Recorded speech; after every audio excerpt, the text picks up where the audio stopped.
আসসালামু আলাইকুম। আজকে ঘুরতে চলে আসলাম বাচ্চাদেরকে রেখে। চিন্তা করলাম হাজব্যান্ড আর ওয়াইফ একসাথে একান্তে কিছুটা সময় একটু ঘোরাফেরা করি।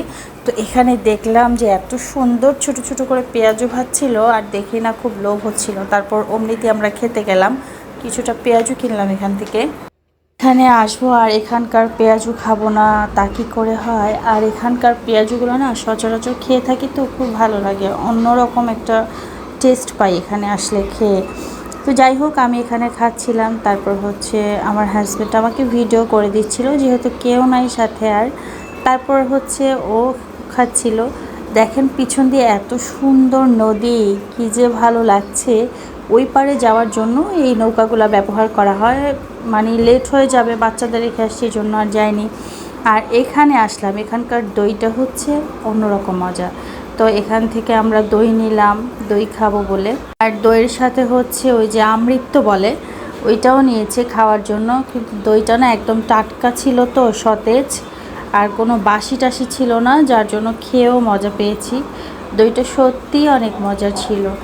আসলে দুজন একসাথে বের হয়েছে আজকে, আবহাওয়াটা এত সুন্দর ছিল।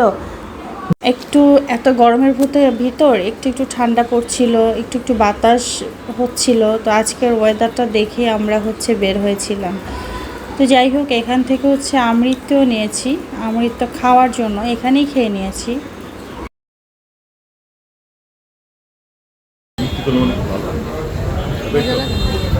কোনো সময় খাইনি।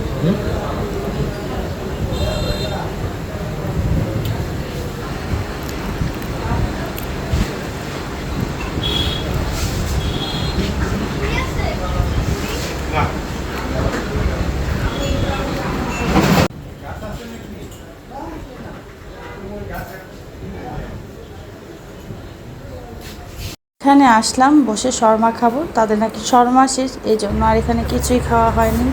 ব্যাক সাইডটা দেখেন না, এত সুন্দর।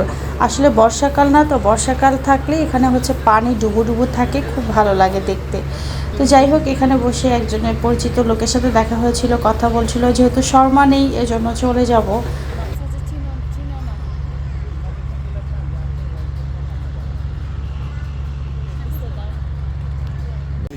দাঁড়ান একটু দাঁড়ান, আমি একটু ভিডিও যান, যাইতে থাকেন।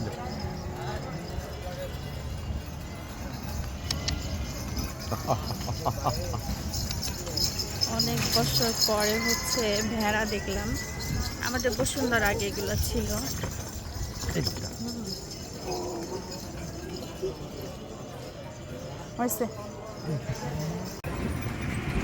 যাওয়ার সময় এত সুন্দর বাতাস, আর অটোতে করে যাচ্ছিলাম, তো খুবই খুবই ভালো লাগছিল। বাতাসটা মনে হচ্ছে যে শীতল একটা হাওয়া। কিছুদিন স্বস্তির পরে, গরমের একটা স্বস্তির পরে একটু আরাম পাচ্ছি, বাতাসে রিল্যাক্স। তাই মাঝে মাঝে না এভাবে বেড়াতে আসতে হয়, ঘুরতে হয় রিল্যাক্সে। ভালোই লাগলো আজকের দিনটি আমার কাছে।